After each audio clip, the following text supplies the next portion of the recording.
I believe that theology can contribute to the understanding of the modern film story. I will be presenting for you examples from The Green Mile, Casablanca, Citizen Kane, Groundhog Day, and The Seventh Seal. I've had the wonderful opportunity this semester in digging deeper into these movies and delving into a broader understanding of the relationship of theology and storytelling. A portion of what I have gleaned from this work follows. In his book, Theology at the Movies, John Frame states simply that our job as Christians is to recognize that Scripture tells us to be in the world, but not of the world. That means that we should be willing to live amid secular influence without ourselves compromising the faith in this respect. That balance of being in but not of the world is sometimes difficult to maintain. And we must influence our children so that eventually they can enter more fully the secular arena, not fearing that they will be compromised by the culture, but expecting to influence the culture positively for Christ. The Apostle Paul said that he was not ignorant of Satan's devices. For that purpose, if for no other, we may be called to learn what filmmakers have to say to us. Our first movie is The Green Mile. The title refers to the cell block where death row inmates wait to be electrocuted, and the fact that the floor is painted a light lime. Tom Hanks portrays Paul Edgecombe, a guard that is suffering from a urinary tract infection. As a new inmate, a peaceful, childlike, but towering man, John Coffey, is brought in. John has been convicted of murdering 2 young girls. We find that he's a telepath and a healer. He grabs Paul to help and heals him from his infection. Coffey expels the sickness or evil after removing it. The healing of Paul by Coffey does not come without a cost, as Paul can feel the innocence inside of John and finds his defense attorney, Mr. Hammersmith, to question. Might be easy enough to follow his back trail, find out. A man his size and color to boot can't be that hard to trace. You think so, but you'd be wrong. Believe me, we tried. Like he dropped out of the sky. The pure innocence of John is overwhelming and Christ-like throughout the film. Paul speaks to the other guards that he does not see God putting a gift like that into the hands of a man who would murder a child. John Coffey then heals the warden's wife. Why do you have so many scars? Who hurt you so badly? Huh? Don't hardly remember, ma'am.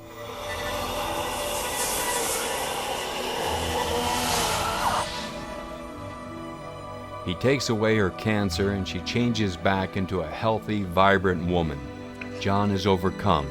He doesn't purge himself of the evil or sickness. Instead, he holds on to it and makes it all the way back to the prison. It is there that he grabs Percy, a sadistic guard, and sprays the evil into him. Percy staggers back, pulls his sidearm, and shoots to death the man that actually killed the little girls that Coffey is convicted of. This begs a comparison of Jesus restoring 2 demon-possessed men and casting the demons on pigs. This movie puts forth questions of morality, as well as how many times have we as a people destroyed gifts from God out of ignorance or bigotry. So in the end, we have a man who dropped from the sky with the power to heal and to understand our suffering, showing the scars of betrayal and put to death due to ignorance.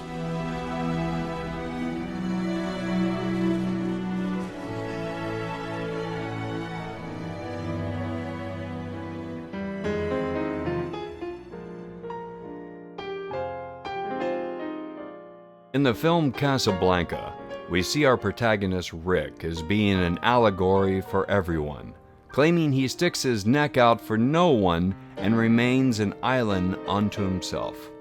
That is, after all, the genuine human condition. This movie dives farther into it as we watch Rick develop and come to realize that even though he has been hurt, that he cannot suppress his true human emotions. Rick lives by a set of rules that he has constructed in order to keep him from pain. Those rules, however, keep him from truly living. In Rick's Cafe Americana, he's created a cell in the purgatory that is Casablanca. He must overcome the constructs of that cell in order for him to live again. As the movie continues, we find out that his worldview hasn't always been so jaded. Louis, whatever gave you the impression that I might be interested in helping Laszlo escape? Because, my dear Ricky, I suspect that under that cynical shell, you're at heart a sentimentalist. Oh, laugh if you will, but I happen to be familiar with your record. Let me point out just 2 items. In 1935, you ran guns to Ethiopia. In 1936, you fought in Spain on the loyalist side. And got well paid for it on both occasions. The winning side would have paid you much better. Maybe. Ilsa has the piano player play this song as time goes by, but of course time has gone by, and the words of the song become a contrast to the reality of the situation. We can't go back. When Ilsa comes back into his life after a whirlwind romance, Rick is forced to deal with his feelings for her and his narcissistic rules for life. The movie has us watch Rick struggle as his true self is pushed through, and his renewed love of Ilsa comes to the forefront. As time goes by. Sam, I thought I told you never to play. He loves her so much that he has to give her to a better man, and it is through this that Rick emerges complete. The resolution in Casablanca takes place at the airport after Rick has seen Ilsa and Victor fly away safely. The conflict is over. Rick finds the police chief, and it's business as usual as they walk off into the darkness. A true example of selfless Christian love for another human being makes the ending of Casablanca one of the most remembered scenes in cinematic history. Citizen Kane, widely considered to be one of the greatest films ever, provides a challenge to the viewers on purpose to go back and forth in time and put the story together for themselves. The viewer has to continually balance reordering events into a chronological order with digesting new and developing information as Citizen Kane progresses, which further immerses the viewer into the film and to some extent places them in the story. In the end, the audience is left with the same question they had at the end of the second scene. The audience only found out how he lived his life, but never actually found out who he was. And that question has always been up for debate. Depending on how the viewer answers that question, depends on what they take away from the movie. Kane's conscience is embodied in the role of Jedediah, a longtime friend. You don't care about anything except you. You just want to persuade people that you love them so much that they ought to love you back. Only you want love on your own terms. While the final reveal of what the word rosebud really means at the end can be somewhat underwhelming, that is just a final thought, a memory of a person, but not the sum of a person. For in the end, aren't we all just the sum of our choices? The human being made in the image of the infallible God is equally an incomprehensible mystery, one of which cannot be reduced to any formulas, but which can be known experientially through love and personal communion. In the movie Groundhog Day, we find the story of Phil, a self-absorbed weatherman who finds himself condemned to repeating the same day over and over again, February 2nd to be exact.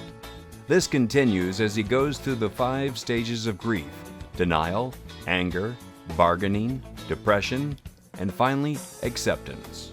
His denial stage begins immediately. He questions everyone, realizing Groundhog Day is repeating. Nice going, boys. We're playing yesterday's tape. I don't know what you mean.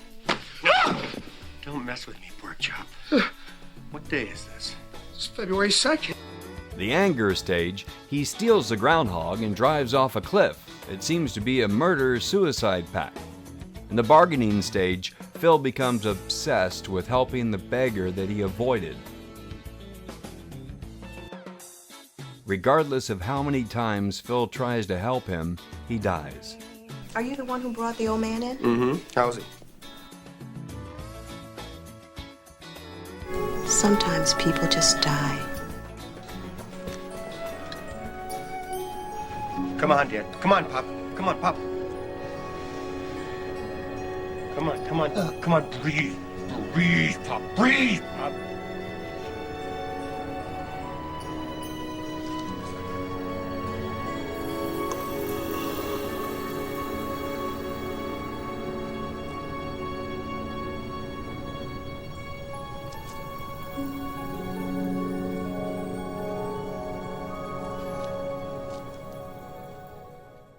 Phil learns he is not in control.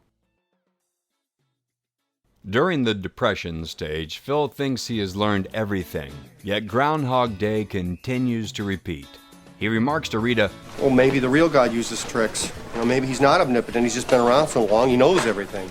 This could be a reference to the doctrine of God's middle knowledge, put forward by the 16th century Jesuit theologian Louis de Molina, who argued that human free will is possible because God's omnipotence includes his knowledge of every possible outcome of every possible decision. Finally, acceptance. Throughout the movie, Phil has been trying to bed Rita, his producer. She points out that if he continues the life he is pursuing, it will never lead to happiness. She quotes a poem by Sir Walter Scott. The wretch, concentered all in self, living shall forfeit fair renown, and doubly dying shall go down to the vile dust from whence he sprung, unwept, unhonored, and unsung.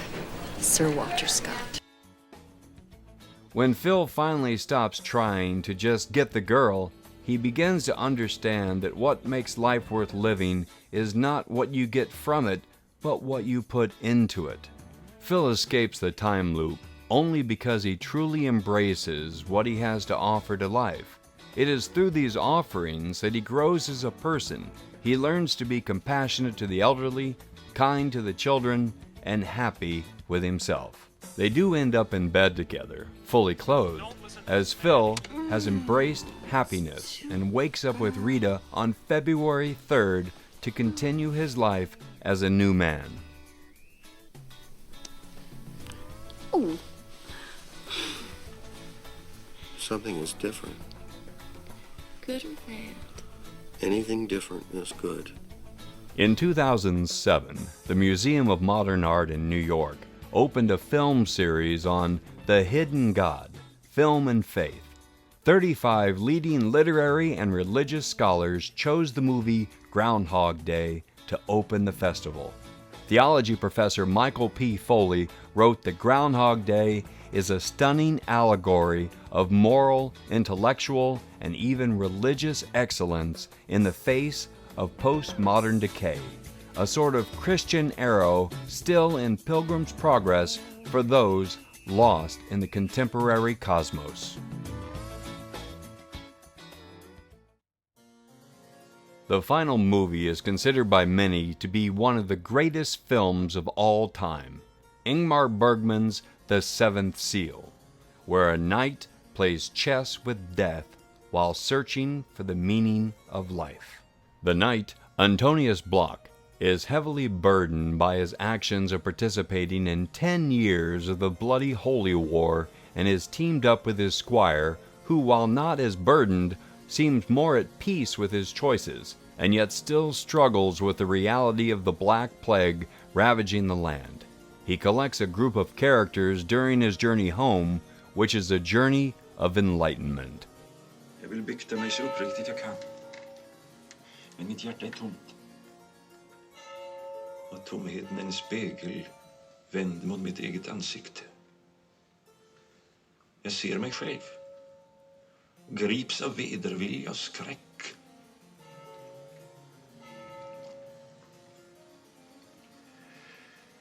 Genom min likgiltighet för människorna har jag ställts utanför deras gemenskap. Numera lever jag i en spökvärld, innesluten i mina drömmar och fantasier. Och trots det vill du inte dö? Jo, Jag vill. Vad väntar du på? Jag vill ha vetskap. Du vill ha garanti. Kalla det vad du vill.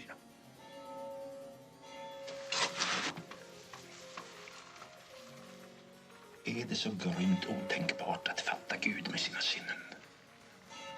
Varför ska han gömma sig i en dunstkrets av halvuttalade löften och osedda under? Hur ska vi kunna tro på de troende när vi inte tror själva? Vad blir det av oss som vill tro men inte kan? Och vad blir det av dem som varken vill eller kan tro? Varför kan jag inte döda Gud inom mig? Varför lever han vidare inom mig på ett smärtsamt och förebyggande sätt, trots att jag förbannar honom och vill vräka ut honom ur mitt hjärta? Varför är han trots allt en jäckande verklighet som jag inte kan bli kvitt? Hör du mig? Jag hör dig. Jag vill ha vetskap. Inte tro, inte antaganden, utan vetskap. Jag vill att Gud räcker mig sin hand, avtäcker sitt ansikte och talar till mig. Men han tiger. Jag ropar till honom i mörkret. Men ibland är det som det inte fanns någon där. Det kanske inte finns någon där. Då är levandet en orimlig fasa. Ingen människa kan leva med döden för ögonen och vetskapen om alltings intighet. De flesta människor reflekterar varken över döden eller inte. This vehicle of searching for a significant act is utilized by Bergman to introduce us to separate characters that depict the different aspects of the human condition. They are part of a traveling group of actors who are exempt from the direct societal laws of the towns that they stop in, yet societal norms will be reflected by how the townspeople react to the performers. It is through their actions and reactions that those aspects are brought to the forefront. The character of Ravel used to be a cleric in the church, responsible for sending the knight on his quest. He now steals from dead bodies and is afflicted by the plague, giving up all pretense of a god and only out for himself. It is toward the end of the film where Antonius and his squire are sharing strawberries and milk with a young couple and their child that Antonius has the realization that this is the life that he did not get to live. The innocence displayed by the couple and their young child seemed to be the message from the filmmaker that this is how we should all be living our life. The ending scene is incredibly moving. Bergman holds on their faces as they each face death in their own way. The knight with his wife begs his unseen God for mercy, while his companion says that he's wasting his breath. The real question is, who has contributed most to life? The one who seeks the truth, or the one who saves the lives of others? Each character serves the purpose to propel a piece of humanity forward in the question of, is there a God question? And by definition, if our protagonist is playing chess with death, then there has to be a God in order to create him. Or is death all there is? And what is the meaning of death? The meaning of life is debated over and over in the film. The meaning of death, on the other hand, is rare to a certain extent. What happens to us when we die? The question that is asked by the movie in 1957 is just as prevalent and important today as it was then. Audiences did not expect to go into theaters to watch a movie that asked them, what is the meaning of life? Today, that is the same case, as most of the medium is supposedly entertainment. This movie is an introspective, theological, philosophical, existential investigation of the human spirit and soul. And while more than 50 years old, it is still as important today as it was the day it was released. How we react to these questions determines who we are as people and always will.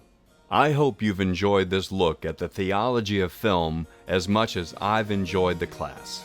Thank you.